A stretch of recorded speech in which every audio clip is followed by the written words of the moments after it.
Thanks. So we are going to explain how Salesforce is leveraging browser fingerprints to protect access to the web application.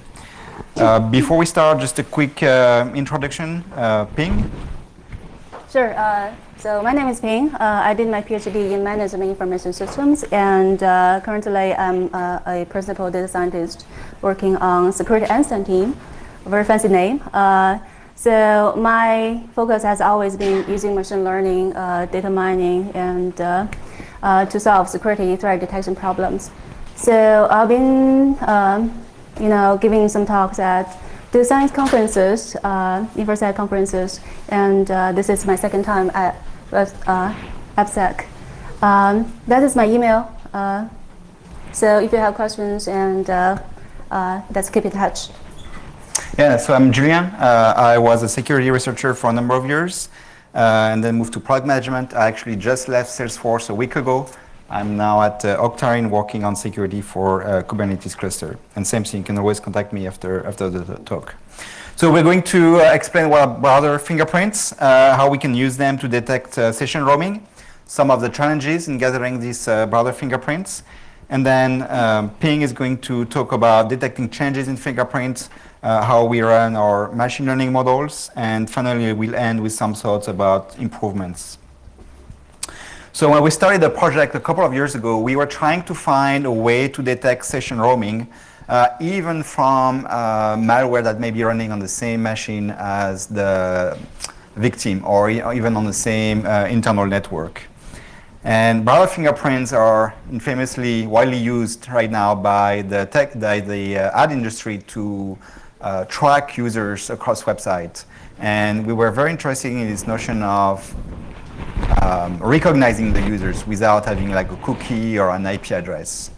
Even though we don't actually care about multiple websites, just one website, but this aspect was very interesting.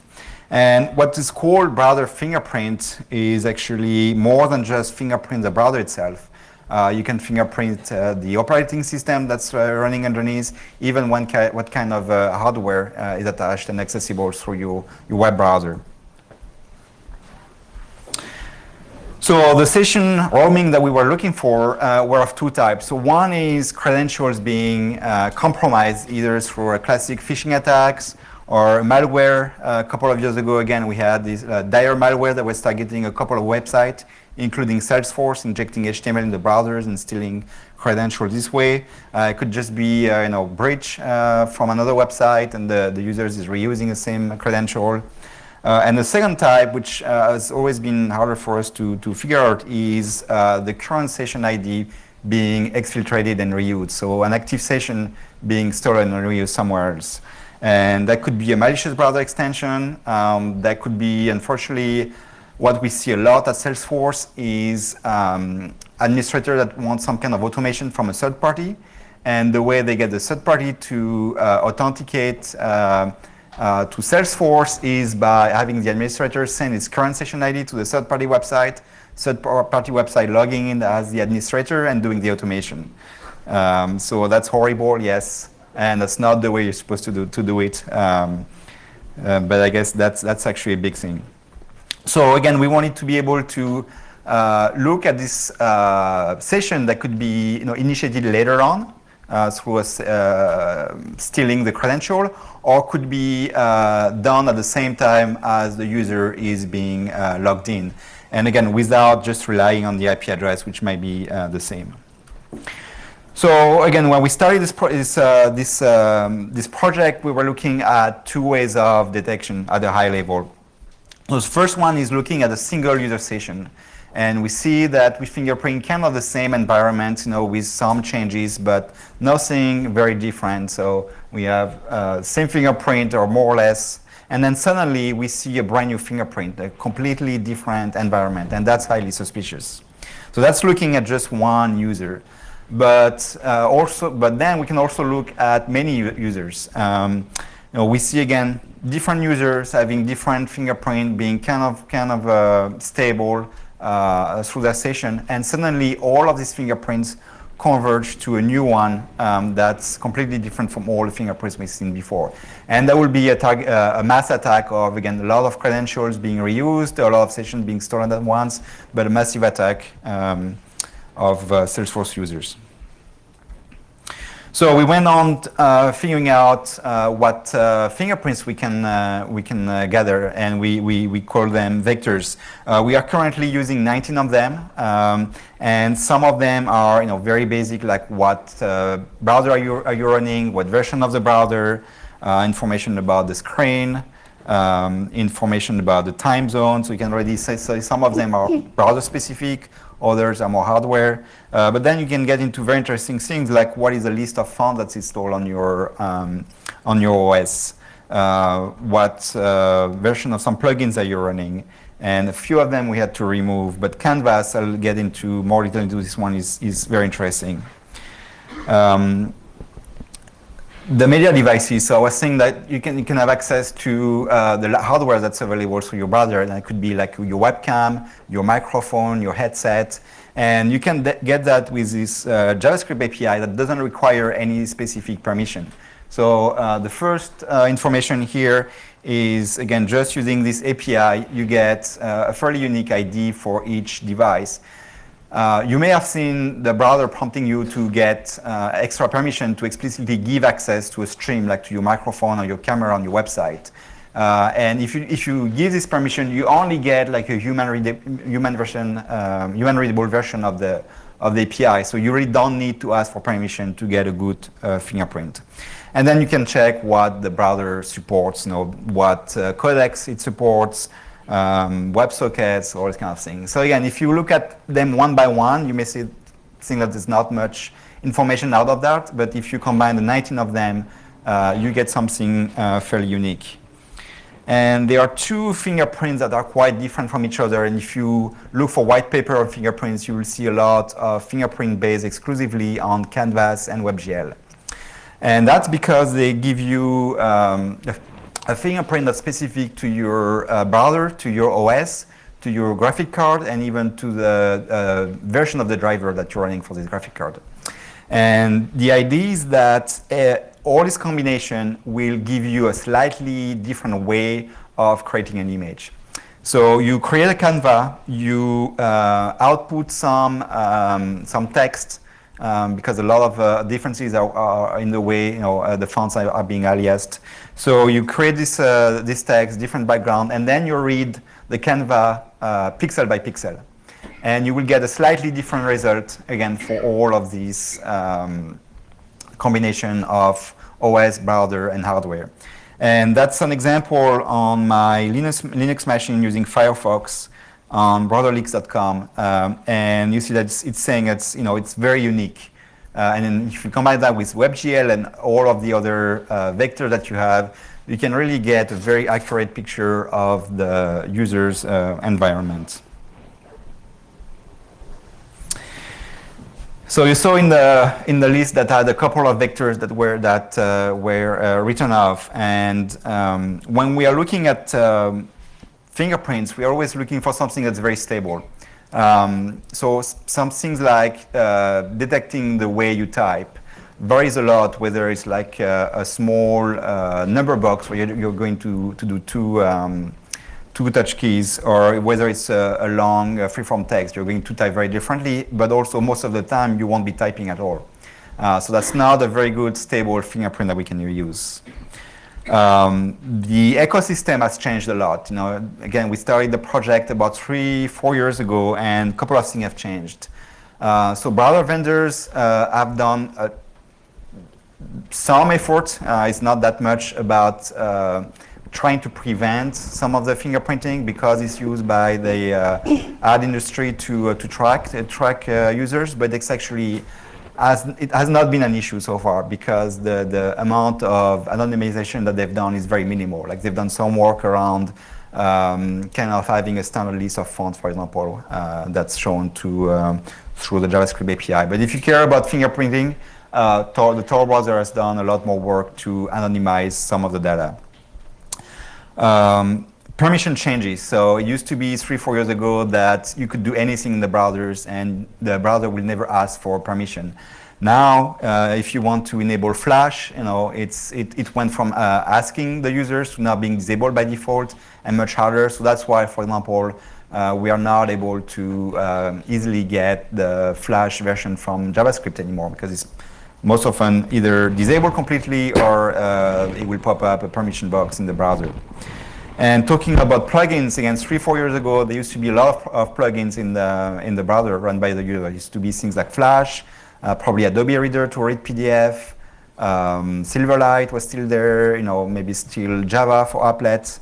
Now browsers have probably 0 of them being enabled, or maybe 1, just Flash, but that's it. So some of the information that we were able to pull a couple of years ago is not really useful anymore. And then the last challenge that we had is more because of the way we collect fingerprints. So we are doing it transparently, kind of in the background as the user is using the website. So we have to make sure that we don't hold up too much time from the browser. Otherwise, the page freezes and it's very noticeable. So what we do is we do blocks of 10 milliseconds, then we yield, then we spend another 10 milliseconds collecting some other vector, etc. And the big issue was with WebGL, where some of the APIs have very unpredictable duration time. And we saw some action, again, sometimes taking 2 milliseconds and sometimes taking 100, 200 milliseconds.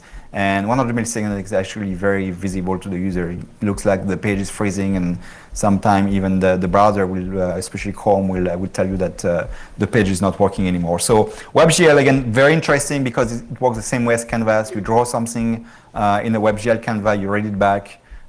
It's very interesting, but because of performances, we had to remove it.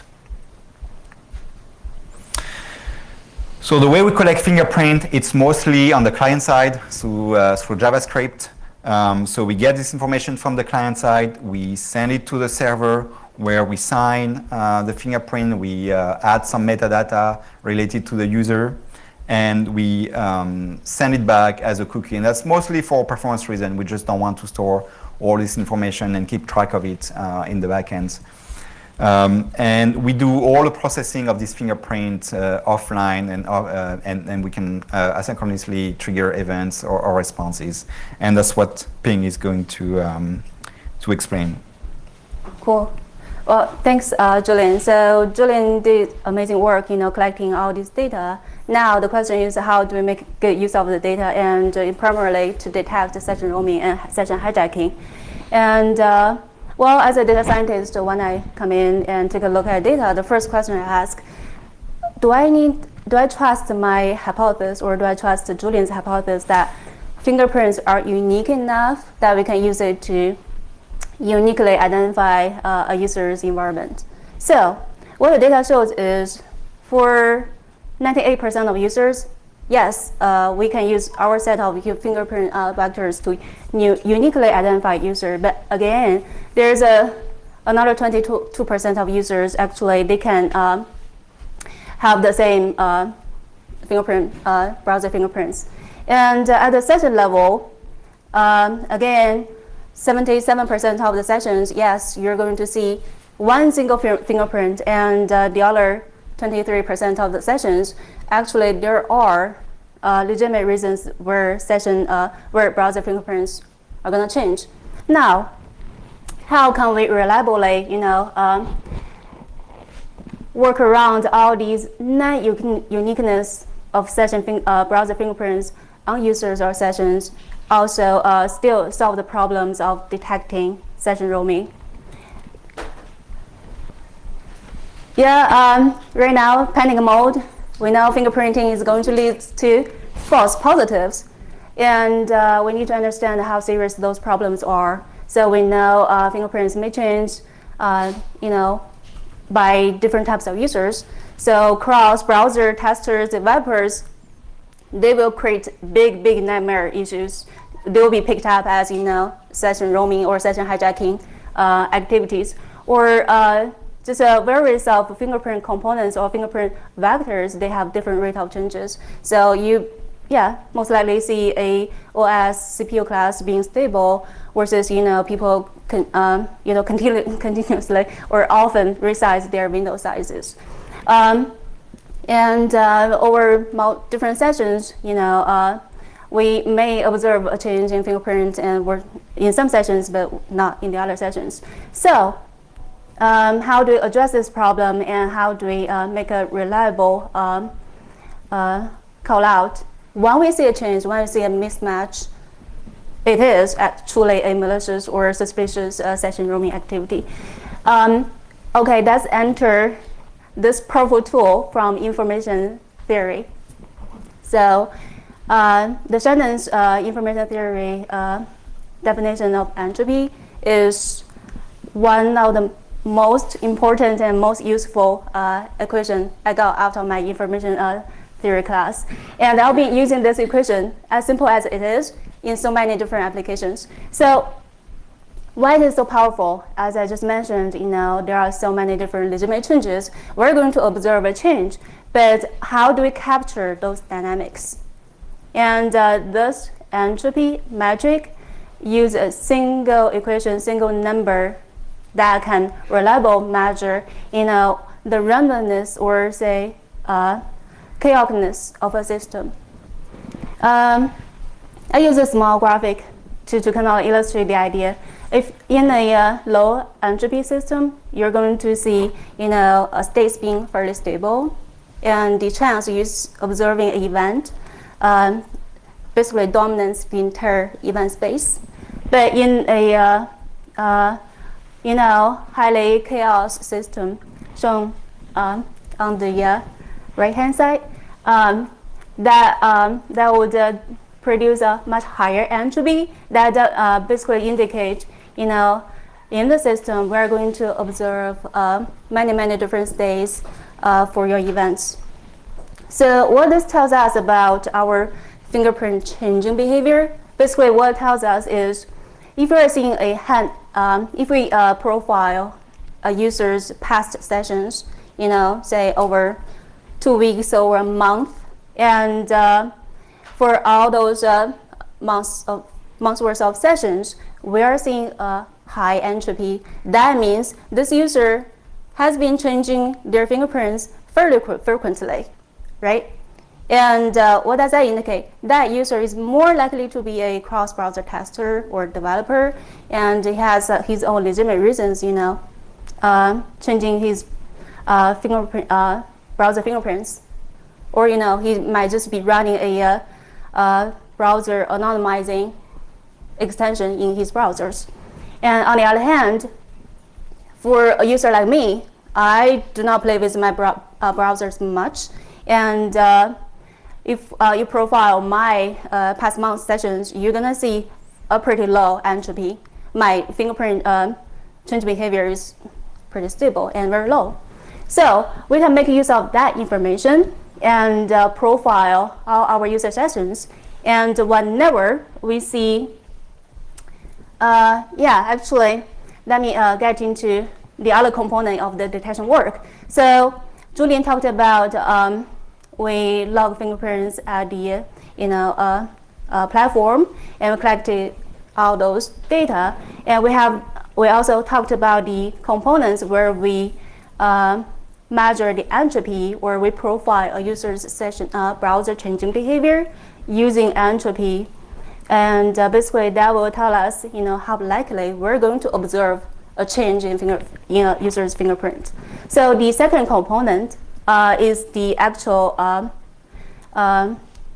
extent or significance of the change. So we call it the fingerprint differing. If you take a closer look at that diagram, we have two sets of fingerprints, and one from Macintosh, the other from Windows PC. So apparently, the blue dots, they cluster together, and the red dots cluster together, and the distance between those two sets of fingerprints is larger, right? We simply just calculate the change between fingerprint components, and we do it for each individual component. Now, with those two sets of parameters, what we can do is given the likelihood of observable change and given the significance or the distance of a change, we can rank all our sessions by the suspiciousness of, observing a change. So it is as simple as just a weighted sum. And this way, we'll be able to, get rid of most of the false positives because false positives is data scientist's biggest nightmare. And now just, breathe in and stay calm. And not, oh yeah, please. As you see fingerprints coming in and changing over time. Right. As you see fingerprints coming in and changing over time. Right. I presume you've got a standard benchmark set that you compare against, right? So does that benchmark get updated? Simply put, yes, we have that benchmark updated, but we do it slightly different. So instead of keeping us keeping the states of the past benchmark, we basically just profile all the fingerprints of a user over all the sessions, in the training phase, and generate a single metric to tell how likely we're going to see a change happening in that user's session. Right. Again, right? So if you have multiple, I guess you got two different values for the two different extremes you've collected over time. Are you just taking the average of it? Or how are you updating? By taking into extremes, you mean like if I see a user, having a fingerprint indicating a bank toss versus. Well, let's take an example, a really Yeah. bad example, but that shows a point. Let's say the window size. We know it's a bad example, right? But let's say if we're using the window size, it could be a small window, it could be a big window, Yep. and it's going to change over time. So are you like trying to figure out, oh, this was the minimal size, this was the maximum size, if it's within these values, it's okay. So maybe we'll take an average and maybe use some statistical measures of standard deviation or something like that to find out, does it fall within that range? I think that would be a good metric, but that is not how we did it here. But Okay. using window size is a good example. Right. Just say, so for that user, we often see this user's window size changing from 0 to 700, and that happens fairly frequently. Then what we do is we learn that behavior and we notice the likelihood of seeing window size changing is very high. So therefore, when we see a change in the window size for that user, we just do not care about it because Right, we so know that you is eliminate that, expected, right. And what if you're doing something like an IP address, for example, there's no correlation between the past and the new because it's dynamic, it changes and... For IP addresses, the same thing, right? So if in the user's past sessions, we do see, two different IPs versus just one single IP, meaning IP didn't change. Two different IPs or three different IPs indicating the IP has changed. So again, all those data will give us the statistical likelihood whether we're going to see a change on that user's IP again. Right, but do you ignore So the IP, for example, if it changes we 10 do times? not keep states of those IPs. We do not need to know, what IPs has been seen or not. So at the detection phase, all we need to do is within that session, all the IPs will be compared sequentially in pairs. So always the current IP versus the previous IP, and is it a match? And if it is not a match, how much of distance it is? Because if it is a subnet change, then it is more significant than just being two different IPs but on the same subnet. So we have a Right. distance metric to measure either it's IP or it is canvas or it is time zone of size. So yeah, I hope I answered your questions. Right. But, The question is if a bad factor is a bad operator comes in and they got different stuff, how do you measure that? And how do you ignore that? Are you looking for completely different fingerprint Yeah, so we generally, the bad actors, we expect to see a pretty large fingerprint change. So meaning, so at the end of the day, when we rank all those different sessions, we rank it by the session roaming score, and each of the score indicates, how big a change, how big of change it was, and also compared to their, the change is going to be compared to the past behavior that we learned from the legitimate user. Right. So the attacker comes in and he behaves, really different from Right. the legitimate So user. using those, just my last question, I'm sorry for dominating. This What's the percentage of positive, false positives, and what's the percentage of false negatives that you found in your research? Yeah, that is a very good question. So we've been doing the analysis with our security partners, basically, our security expertise who can tell us, okay, whenever we pick up something, they tell us this is truly malicious versus this is, another false positive. As of now, our rate stays at around, 50-50. 50-50? Yeah, meaning Flip a coin? among, yeah, but of course, we're only feeding our security analysts a very small set of things. So imagine we have like hundreds of millions of sessions, and the ones ranked to the top by our detection model is going to be in the set of 10 or 20 a day. So we already ruled out all the false positive scenarios, like, that hundreds of million minus 10 or 20.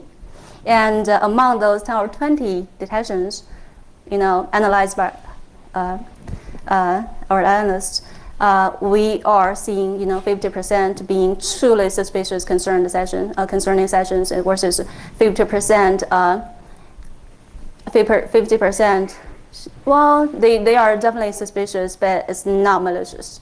It's not, attacker acting. Right. So you let him in, but of the ones you say this is a bad guy, we're not going to let him in.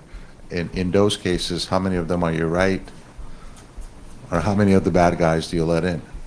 That is the 50% I'm talking about. That's the 50%. Yeah. Okay. Yeah. All right. Yeah. Thank you. Oh, thanks for those are great questions. Last slide. Yeah. So some of these two cannot be proved. So one is we're always looking at more information, more data. So one of the things we wanted to add is JS3, which is an open source project from Salesforce, which allows you to fingerprint the SSL connection from the clients, and that can identify again the combination of browser and OS that you are running. We would like obviously to bring back WebGL because it's so powerful. And talking about JS3 is actually fingerprinting the SSL is something that's very hard to fake. So we would like to be able to correlate information from the client side that can be faked and modified, information from the server side, and JS3 to make sure that we have fingerprints that look legitimate. And the biggest thing to get back to your question about false positive is we are not using it as a single signal to make an action. We have other signals, and then we can do things that are less intrusive, like triggering 2FA, for example. We also have this notion of sensitive action, like if you're downloading a report, that's where we can combine it and ask for 2FA or do something else. And finally, probably the biggest thing that we need to work on is what do we do when no fingerprint is being generated? So I mentioned that fingerprints are collected and initiated from the client side. So if you don't see any data being collected or sent, that's either because JavaScript is not running in the browser, and that's likely not the users, because you can actually use Salesforce without JavaScript, or something in the browser is actively preventing these fingerprints to be either collected or sent, and that's again something suspicious. Thanks. If you have any question, yes. So, what is the project name? Which have you guys open sourced this? So the open source project I was talking about is JS3. We haven't, there's not much to really open source on the fingerprint side.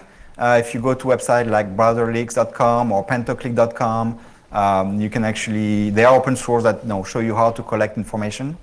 And on the backend side, the processing of the fingerprint is really tied to the way we process logs at Salesforce, and it's hard to just isolate. And did you guys use this particular methodology, like the software what you wrote and the methodology, on a particular website or a combination of websites? So Salesforce has a lot of websites. We've been using it on the CRM part, which is the biggest web application at Salesforce. Please. So we're using the device fingerprinting not. We're using device fingerprinting or trying to not to like not to track sessions, but basically to stop people from creating new accounts, to stop kind of fraudsters.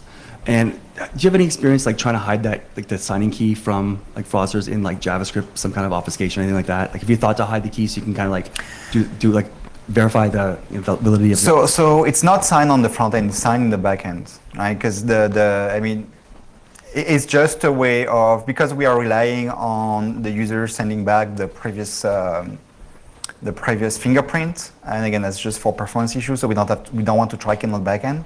So every time they send a new fingerprint, they also send the last one, which we store in the cookie. So that's why we are signing it on the server side only, just to make sure that they are not faking the cookie, the previous cookie. So we're not signing anything on the client side. Okay, thanks.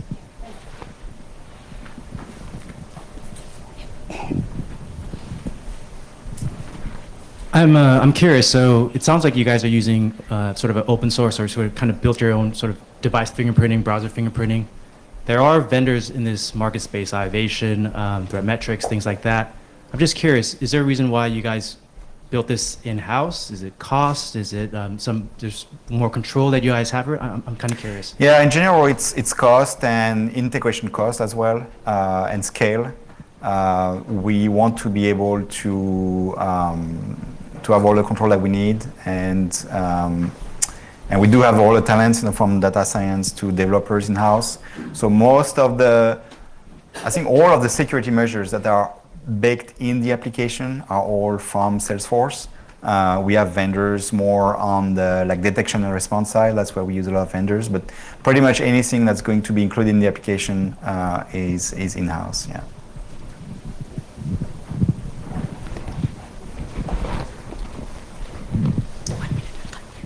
Sorry.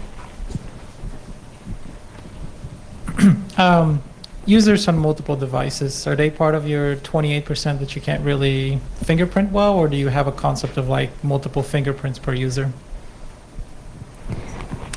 Yeah, that is the 20% we're observing. So basically, multiple fingerprints per user, also same fingerprint, multiple users. Yeah, and we have a lot of companies that share the same account, which is not supposed to do, but we're not doing anything, so that doesn't help either. I think that's part of this 20%. The gentleman over there had mentioned there are other vendors that are doing this, and I happen to know that some of the stuff is highly protected with intellectual property and patents. Have you looked into any of the patent side of things so that when you do stuff like this, is it already patented, or is this, breakthrough that? No, we haven't looked into it. And again, there's a lot of open source, Pentoclick and white papers academic white papers that explain how these fingerprints are generated. That's a pretty old technology. I think it's just a new spin on how to use it. I mean, the ad industries have been using it for years, and that's kind of the opposite. We're not using it to invade privacy, but rather to make your session more, or your account more secure, and just different take. If I can add to that, I didn't look into that either, but we did file a patent on this because that is requirement for us to publicly speak this. And I think the lawyers, are required to do some prior research to make sure whatever we're discussing here is not already patented. So I cannot give you a positive answer or negative answer, but I think we had the lawyers stand up on the work. Yeah. Okay, I had a question. Can you, this seems like a perfect case for machine learning type thing. Do you guys use machine learning like TensorFlow or artificial intelligence type work?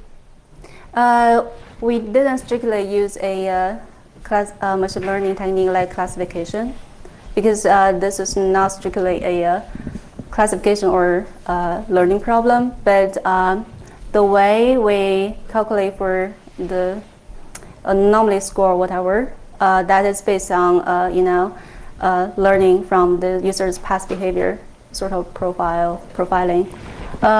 We have machine learning models in other applications. However, the biggest challenge of using machine learning models is, unlike image data or audio data, there are plenty of labeled data sets around, but for these, there's no labels to work with, right? So you cannot just directly upload your data set to TensorFlow and expect TensorFlow to apply all those, dozens of machine learning models on it and discover things. So, that is something we definitely explored. It's just, we were not able to find a good fit. Have you detected anyone attempting to fake the data coming from the client side? I think in the data there are all sorts of weirdness, and I don't think we. So we haven't looked too deep into it, but when we were doing some analysis of what kind of data that we are receiving, yes, we are definitely seeing some data that doesn't make too much sense, like huge window size, better than any monitor you can buy out there. Yes, maybe it's very possible. Maybe you could weight each fingerprint, taking into account that data coming from the client side may be untrustworthy, whereas things like JA3 and server-side data is less. Right now, pretty much everything is on the client side, it's the downside is for this specific user, we're not able to protect them, but because again we're looking at individual users mostly, it doesn't really matter if some of users are doing this, right? We're not trying to figure out exactly what they're running. We're trying to figure changes, and but I mean, if I had knowledge of what the original person's setup was, if I was able to capture that somehow, I could fake it to look the same, right? Yes. That's true. Please, this gentleman has been trying to ask a question for. Nothing but patient. So, to what extent do GDPR and other PII obligations have on your research into industry acceptance of browser fingerprinting? Sorry. Please go ahead. So we are not actually storing your actual window size, for example. We are mapping it on the client side to a value, so we cannot easily revert back and say exactly what browser you are running. Also, I was mentioning we are not storing it, right? That's what everything is on the client side. So we really work on fingerprints, not necessarily on, not on the original value. Cool, thank you. No, but then how do you make a decision? Like if you're not storing the data, like say traditionally I come on a Safari browser and one fine day I come on a Firefox. Unless you have the historical data, how do you see that this is a deviation from the pattern? So for that, it's kind of a hash, right? So yes, we know you could just sit and wait long enough and get all the possible values, but not always exactly the same value. Like for browsers, it's just a few of them. So yes, you could tell exactly if it's Firefox or Chrome, but for other like window size, we store it on a lower number of bytes. So the same byte might give you like a range of size. If you look at the canvas, again, this time there's just no way to get back to what original hardware may have done that. So a lot of them, again, it's not possible to get back exactly to the original value. Some are binary, so yes, whether you support WebSocket or not is 1 or 0, so it's easy to come back. So I had a couple questions for you. The first one is, are you interacting on both the GET request and the post body response? And based on that, are you targeting the fingerprinting on sensitive URIs, or are you doing this global? And what I mean by that, is this all URLs and URI combinations, or are you basically saying this is a sensitive login URI, this is a sensitive, password reset URI, focus on those, ignore everything else? So we do it at intervals, like every 10 minutes, regardless on where you are on the page. So it's not targeted to a specific section of the website. And are you looking at just the GET request, or are you actually interacting with the post body as well? So, I mean, we're not looking at the requests that are being sent. We're just gathering information mostly from the JavaScript side, and we are not looking at like a pattern of activity.